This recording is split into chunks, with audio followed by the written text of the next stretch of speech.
চাওক ইতিমধ্যে প্ৰতিটো সমষ্টিতে ৰাজনৈতিক দলসমূহে তেওঁলোকৰ যি নিৰ্বাচনী প্ৰচাৰ সেই প্ৰচাৰ ইতিমধ্যে তুংগত কৰি তুলিছে আৰু আমি বিশেষকৈ আমি জনাবলৈ চেষ্টা কৰিছোঁ দৰ্শকক দেখুৱাবলৈ চেষ্টা কৰিছোঁ যে গুৱাহাটীৰ 5টাকৈ সমষ্টি আৰু গুৱাহাটীৰ এই 5টাকৈ সমষ্টিটো ইতিমধ্যে NDA বা বিজেপিৰ যি সমৰ্থিত পাৰ্টি সেই NDAৰ সমৰ্থিত পাৰ্টিসকলে জোৰদাৰ গতিত তেওঁলোকে নিজৰ নিৰ্বাচনী প্ৰচাৰ তেওঁলোকে চলাইছে আৰু এই মুহূৰ্তত আমি আহি উপস্থিত হৈছোঁ পাঞ্জাবাৰী আৰু পাঞ্জাবাৰীৰ এই ধৰণে বাঘৰবৰী দুৰ্গা মন্দিৰত আহি উপস্থিত হৈছে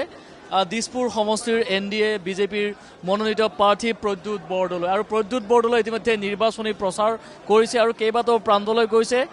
ভোটাৰসকলৰ মন জয় কৰিবলৈ এক প্ৰকাৰ প্ৰয়াস কৰিছে গতিকে ভোটাৰসকল কিমান আশ্বস্ত হয় ভোটাৰসকল কিমান পতিয়ন যায় সেই কথাখিনি আমি 9 তাৰিখে EVMত সেয়া জানিবলৈ পৰা যাব কিন্তু তাৰ পূৰ্বে দেখিবলৈ পাইছোঁ যে প্ৰদ্যুৎ বৰদলৈ কেইবাটাও স্থানলৈ গৈছে ভোটাৰসকলৰ তেওঁ মনৰ কথা জানিবলৈ চেষ্টা কৰিছে তেওঁলোকৰ যিসমূহ অভিযোগ আছে সেই কথাসমূহ ইতিমধ্যে জানিবলৈ চেষ্টা কৰিছে প্ৰদ্যুৎ বৰদলৈ আছে মই অকণমান জানিবলৈ চেষ্টা কৰিছোঁ আপুনি ভাষণৰ মাজত আজি এটা কথা উল্লেখ কৰিছে যে মই এগৰাকী ভাল ছাত্ৰ শিকিবলগীয়া আছে মই অকণমান শিকি যাম গতিকে ছাত্ৰৰ পৰা কথাখিনি মই অকণমান আৰম্ভ কৰিব বিচাৰিছোঁ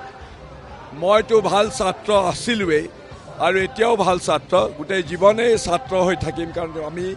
প্ৰত্যেক দিনাই নতুন নতুন কথা শিকোঁ নতুন নতুন সময়ৰ লগত খাপ খুৱাই নিজকে আগবঢ়াই লৈ যাবলৈ চেষ্টা কৰোঁ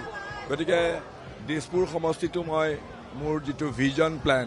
মোৰ যিটো ভৱিষ্যদৰ্শী মই এইটোক দৃষ্টি পৰিসৰৰ যাত্ৰা বুলি কৈছোঁ মই এটা সাধাৰণ ভোটদাতা ৰাইজৰ কাৰণে মোৰ কেনেকৈ মই দিছপুৰ সমষ্টিক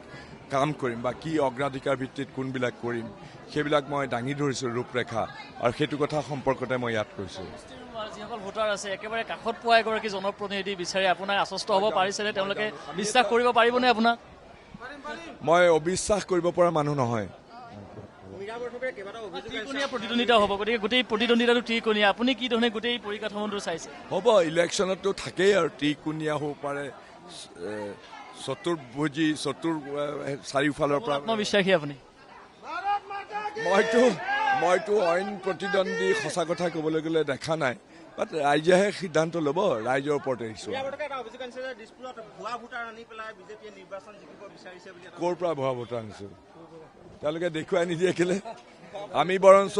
বৰঞ্চ চৰকাৰে নহয় ইলেকশ্যন কমিশ্যনে মই জনামতে বহু ভুৱা ভোটাৰ তেওঁলোকৰ নামহে কৰ্তন হ'ল দিছপুৰৰ পৰা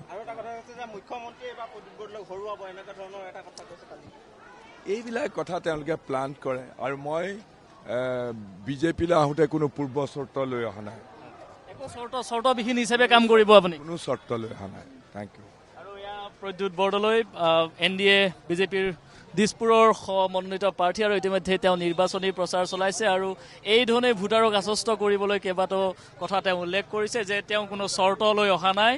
বিজেপিত যোগদান কৰি কোনো চৰ্ত তেওঁ লোৱা নাই যি ধৰণে দলে কাম দিব সেই ধৰণে তেওঁ কাম কৰিব বুলি কৈছে আৰু ইতিমধ্যে নিৰ্বাচনী যি প্ৰচাৰ সেই প্ৰচাৰ ইতিমধ্যে চলিছে আৰু ইতিমধ্যে আমি কৈছোঁ যে গুৱাহাটীৰ যি 5টাকৈ সমষ্টি সেই 5টা সমষ্টিত ইতিমধ্যে প্ৰচাৰ জোৰদাৰ গতিত চলিছে আমি প্ৰতিটো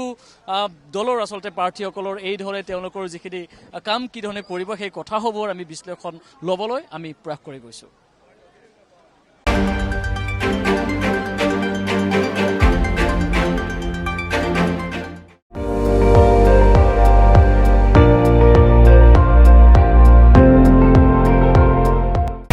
আপুনি চাই আছে ND24